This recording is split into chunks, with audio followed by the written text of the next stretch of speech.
আজকে রবিবার, আর আজকে আমার মেসো মানে আমার ছোট মেসো তাদের বাড়ি থেকে আমাদের এখানে মাছ ধরতে এসেছে। মানে হচ্ছে যে আমাদের এখানে একটা পুকুর হচ্ছে যে বিলিয়ে দিয়েছে বলে, মানে সবাই সেখানে মাছ ধরতে পারবে।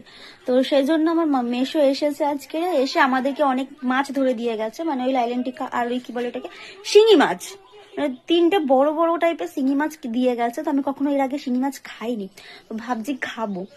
দেখতে একটা কেমন টাইপের, ঠিক আছে, তো দেখাবো তোমাদেরকে কত কি মাছ ধরে দিয়ে গেছে। মানে অনেকটাই মাছ ধরা হয়েছে, দিয়ে গেছে আমার ভাই এসে। আবার গুলো মাছ ধরে এনেছে। শিঙি মাছ মা কাঁটা মারবে হাত দিলে? ও মা গোফ গুলো দেখো, এটা গোফ বলে। আমার ফোনে শিঙি মাছ উঠবে না, কি বাজে দেখতে লাগছে দেখ। পুকুরের জলে দেবো? এগুলোরই তো অনেক দাম, তাই না মাসি? হ্যাঁ 100-200 করছে, তারও বেশি।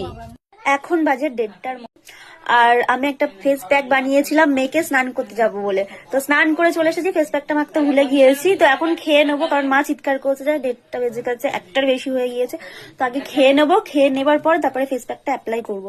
আছে ডাটা, আলু আর বেগুন দিয়ে চচ্চড়ি, পেঁপে সেদ্ধ, আর এখানে আছে মাছের ঝাল। আজকে সারাদিনে সেরকম ভাবে জল খাওয়াই হয়নি, মানে আজকে জল খাওয়াই হয়নি বলতে গেলে, একটু কাজে বেরিয়েছিলাম আর তারপরে শরীরটাও ভালো নেই। তো এখন একটুখানি জল খাই, কারণ জল ভীষণ পরিমাণে দরকার এই গরমের সময়।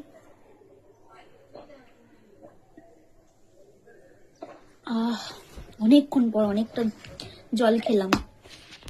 এখন 4টে বাজতে 15 মিনিট বাকি, আর এখন আমি ফেস প্যাকটা মাখবো, কারণ আমার একটু চোখ লেগে গিয়েছিল, তার জন্য এখন মাখছি। এর মধ্যে আছে বেসন, গোলাপ জল আর কফি। তবে এখন প্যাকটা মেখে নিয়ে